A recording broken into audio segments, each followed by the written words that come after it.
සුබම සුබ දවසක් කියලා මම ඔයාලා හැමෝටම ප්‍රාර්ථනා කරනවා. ඉතින් අද මම කියන්නේ කොහොමද රූබික් කියුබ් එකක් මුලින් ඉඳලම සරලවම හදන්නේ කියලා. ඉතින් SH Epic Vibes කියන මගේ channel එකට ඔයාලා අලුත් කෙනෙක් නම් subscribe button එකත් click කරලා bell icon එක touch කරලා මගේ වීඩියෝ එකට යන්න කියලා මම ආරාධනා කරනවා. එහෙනම් අපි වැඩි කතා නැතුව වීඩියෝ එකට යමු. ඉතින් මෙන්න මේ රූබික් කියුබ් එකක් හදනකොට අපි ඉස්සෙල්ලම කරන්නේ එක පැත්තක්. ඒ කියන්නේ සුදු පාට පැත්ත සම්පූර්ණ කරගන්න එක. ඉතින් කොහොමද මේ සුදු පාට පැත්ත කියන එක හොයාගන්නේ?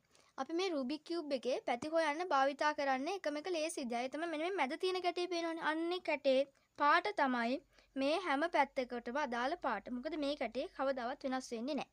හරි. අපි සුදු පාට පැත්ත හදනකොට අපි ගන්නවා එකට ප්‍රතිවිරුද්ධ පැත්ත. ඒ කියන්නේ මෙන්න මේ කහ පාට පැත්ත. සුදු පාට පැත්ත තියෙන්නේ මෙහි. සුදු පාට පැත්තට ප්‍රතිවිරුද්ධ පැත්ත තමයි කහ. ඉතින් අපි මෙන්න මේ කහ පාට තියෙන පැත්තේ මේ මැද කොටුව වටේට මෙන්න මේ මම පෙන්නන ස්ථාන හතරට සුදු පාට කැට හතරක් දාගන්න එක තමයි කරන්නේ. ඉතින් අපි මේ සුදු පාට කැට තියෙන්නේ මෙන්න මේ වගේ තැන්වල. ඊළඟට මෙන්න මේ වගේ තැන්වල තමයි මේ වගේ කැට තියෙන්නේ. ඉතින් අපි අන්නේ තැන් ටික බලලා මේ තැන්වලට දාගමු. හරි. ඔන්න මම ඉස්සෙල්ලාම එක සුදු පාට එකක් දාගත්තා. පේනවද? මම දාගෙන තියෙන්නේ. අපි අනිත් ටිකක් දාගමු. ඉතින් මුලදී ඔයාලා මේවා වේගෙන් කරන්න ඕනේ නැහැ. පස්සේ වලට හුරු වුණාට පස්සේ මේවා වේගෙන් කරගන්න පුළුවන්. ඔන්න. දැන් ඔයාලට පේනවා ඇති මම කතිරයක්. ඒ කියන්නේ ක්‍රොස් එකක් හදාගෙන තියෙනවා ලස්සනට මෙන්න මේ කහ පාට පැත්තේ. හරිද? මම මේ කහ පාට පැත්තේ කතිරයක් හදාගෙන තියෙන්නේ.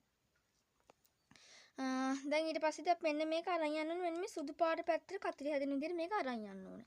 අපි මෙන්න මේ විදිහට කහ පාට පැත්තේ හදාගෙන මෙන්න මේ පාට අපිට මෙන්න මේ විදිහට ගලප ගන්න ලේසි හින්දා. නැත්තම් අපිට ඒක සුදු පාට පැත්තෙම හදන්න පුළුවන්. ඉතින් අපි මෙන්න මේ විදිහට කහ පාට පැත්තේ පාට ටික හදලා මෙන්න මේ විදිහට රතු පාට ගලප ගන්න ඕනේ. හරිද? රතු පාට පැත්තට රතු පාට ටික ගලපගෙන මෙන්න මේ විදිහට ඒවා අරන් යනවා. 2යි 15ට 2ක් දැම්මම ඒක අදාළ පැත්තට යනවා. හරි. දැන් ඔයාලට පේනවා ඇති මගේ සුදු පාට පැත්තෙත් ලස්සනට කැට හතර හදලා තියෙනවා. ඉතින් ඔයාලට හිතෙන්න පුළුවන් ඇයි මුලින්ම සුදු පාට පැත්තේ හැදුවේ නැත්තේ ලේසියිනි කියලා.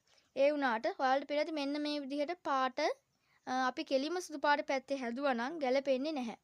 දැන් මම මේ කහ පැත්තේ හදලා සුදු පැත්තට කරකවල ගෙනාව පින්ද මේ පාට ලස්සනට හැදිලා තියෙනවා. හරි. දැන් අපි මෙන්න මේ කැට හතර හරියටම හදාගෙන තියෙන්නේ. කතිරයක් විදිහට ක්‍රොස් එකක් විදිහට අපි හදාගෙන තියෙන්නේ. ඊළඟට අපි බලන්නේ මෙන්න මේ මුළු වල තියෙන කැට. ඒ කියන්නේ මෙන්න මේ තැන් මෙන්න මේවට ඕනේ කැට මොකක්ද කියලා. ඉතින් අපි ගත්තොත් මෙන්න මෙතන මේ තියෙන නිලුයි තැඹිලි එක. මේ නිලුයි තැඹිලි කියන පාටවල දෙක මම ඔයාලට මුලින් කිව්වනේ. මෙන්න මේ වගේ මැද කොටුවෙන් තමයි පාට හොයාගන්නේ කියලා. ඉතින් මේකේ මෙන්න මේ මැද කොටුව තැඹිලි, මේකේ කොටුව නිල්. යට තියෙන සුදු. එහෙනම් නිලුයි තැඹිලි සුදුයි තියෙන කොටුවක් තමයි මෙන්න මේ මම පෙන්නන තැනට එන්න ඕනේ මෙතෙන්ට. ඉතින් අපි එහෙම එකක් මෙන්න මේ උඩ තීරුවෙන් හොයාගත්තා. මෙතන තියෙන තැඹිලි, මෙතන නිල්, මෙතන සුදු. ඒ කියන්නේ අපිට ඕනේ මෙන්න මේක මෙතෙන්ට දාගන්න. ඉතින් අපි මෙන්න මේ රූබික් කියුබ් එක හදාද්දී සූත්‍ර දෙකක් පාවිච්චි කරනවා පොදුවේ. එකක් තමයි දකුණත් සූත්‍රය, අනිත් එක තමයි වමත් සූත්‍රය. මම මේක දකුණත් සූත්‍රයෙන් හදලා පෙන්නන්න. දකුණත් සූත්‍රෙදි කරන්නේ උඩට එකයි, වමට එකයි, යටට එකයි, දකුණට එකයි. උඩට, වමට, දකුණට, වමට.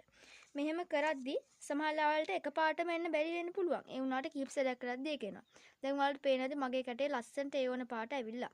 දැන් අපි වමත් සූත්‍රයෙන් මෙන්න මේක හදලා බලමු. මෙතෙන්ට එන්න කොළයි තැඹිලි සුදුයි එකන්නේ. අපි ඒක මෙන්න මෙහෙම මේ විදිහට උඩ එකෙන් හොයාගත්තා. ඒක අපි කරන්නේ දැන් වමත් සූත්‍රයෙන්. මේ පැත්තට උඩට, එක දකුණට, ආපස්සට, වමට. උඩට, දකුණට, ආපස්සට, වමට. උඩට, දකුණට, ආපස්සට, වමට. උඩට, දකුණට, ආපස්සට, වමට. උඩට, දකුණට, ආපස්සට, වමට. ඒකට අපිට කිහිප සැරයක්ම කරන්න උනා. ඉතින් මගේ මෙන්න මේ ඉතුරුලා තියෙන අනික් කැට දෙකත් මම මේ විදිහටම හදා ගන්නවා. ඔයාලේ කැටේ හරියට දැන් ඔයාලට බලා ගන්න පුළුවන් මම මේ විදිහට හදාගත්ත සුදු පාට පැත්ත. ඒ කියන්නේ දැන් අපි හරියටම රූබික් කියුබ් එකේ එක පැත්තක් හදාගෙන තියෙන පැති හයෙන් එකම එක පැත්තක් විතරක් අපි හදාගෙන තියෙන්නේ. ඊට පස්සේ අපි මෙන්න මේ පියවරෙන් පස්සේ කරන්නේ මෙන්න මේ වගේ තැන්. ඔයාලට මේ තැන, ඊළඟට මෙතන, ඊළඟට මෙතන අන්න ඒ වගේ පාටවල තියෙන තැන් හදාගන්න එක තමයි අපි ඊළඟ පියවරේදී කරන්නේ. ඉතින් මෙන්න මේ වගේ තැනකට මෙන්න මේ වගේ තැනකට එන්න ඕනේ පාටවල හැමතිස්සෙම තියෙන මෙන්න මේ උඩවල් වල. මේ වගේ ඊළඟට මේ වගේ අන්න ඒ වගේ තැන්වලදී. දැන් මෙතන මේ කැටේ ගත්තොත් මේ පැත්තේ නිල්. මම මුලිනුත් කිව්වා අපි පැත්ත, ඒ කියන්නේ අපිට අදාළ එක අපි හොයලා තමයි එතෙන්ට ගන්නෙ. දැන් ඔයා බැලුවොත් මේ පැත්තේ තියෙන්නේ නිල්. මේ පැත්තේ තියෙන්නේ තැඹිලි. නිලුයි තැඹිලි කොටුවක් අපි මෙන්න මෙතෙන්ට හොයාගන්න ඕනේ. හරි. දැන් අපිට මෙතන නිල් පාට ගැලපිලා මෙන්න මේ කොටුව මේ පැත්තට මෙහෙම කරගලා. ඒ කියන්නේ මෙතන තියෙන කොටුව මෙහෙම ගැලවිලා මෙතන තමයි එන්න ඕනේ. හරි. අපි මෙන්න මේ පාට මෙතෙන්ට කනිද්දී කරන්නේ පහසු සරල සූත්‍රයක්. ඔයාලා පස්සේ කරද්දී ඔයාලට මේක නිකම් කරන්න පුළුවන් වෙයි. දැන්ට ඔයාලා හොඳට ඒක මතක තියාගන්න. මේ කොටුව එන්න ඕනේ මේ පැත්තට නම් අපි ඒක දාන්නේ ප්‍රතිවිරුද්ධ පැත්තට. ඒ කියන්නේ දැන් මෙහෙම තිබ්බ එක මෙතෙන්ට නම් එන්න ඕනේ දාන්නේ ප්‍රතිවිරුද්ධ පැත්තට. එන්න ඕනේ පැත්ත සූත්‍රය. ඒ කියන්නේ දැන් මේක තියෙන්නේ වමේනේ. එහෙනම් කරන්නේ වමත් සූත්‍රය. හරිද? ඊට පස්සේදී කැටේ මෙහෙම දැන් තිබ්බ කැටේ ඕන පැත්ත තමන්ගේ මූණ පැත්තට හරවගෙන කරනවා දකුණත් සූත්‍රය. මෙහෙම. දැන් ඔයාලට පේන ඇති ලස්සනට ඒ කැටේ ඇවිල්ලා. මම තව එකක් හදලා පෙන්නන්නම්. මෙතෙන්ට එනවා රතුයි නිලුයි. දැන් අපි රතුයි නිලුයි කැටයක් උඩින් හොයාගත්තා. එන්න ඕනේ මේ පැත්තට. ඒ කියන්නේ දාන්නේ මේ පැත්තට. කරන්නේ වමත් සූත්‍රය. මූණ පැත්තට හරවගත්තා. දකුණත් සූත්‍රය කළා. ඒ විදිහට අපි ඊතුරු තැන් දෙකත් හදාගමු. දැන් ඔයාලට පේනවා ඇති මම ඒ පැති ටිකත් ලස්සනට හදාගෙන තියෙනවා. ඔයාලත් ඒ විදිහට හදාගන්න. එහෙනම් දැන් අපි හදාගෙන තියෙනවා ලේයර් දෙකක්. තට්ටු දෙකක් හදාගෙන තියෙනවා. දැන් අපිට ඉතුරුලා තියෙන්නේ මෙන්න මේ මම පෙන්නන මෙන්න මේ කහ පහට පැත්තේ තියෙන තුන්වෙනි තට්ටුව විතරයි. හරි. අපි මෙන්න මේ තුන්වෙනි තට්ටුව හදද්දි කරන්නේ අපිට මුලින්ම මෙන්න මේ කහ පාට පැත්තෙත් කතිරයක් හදාගන්න ඕන වෙනවා.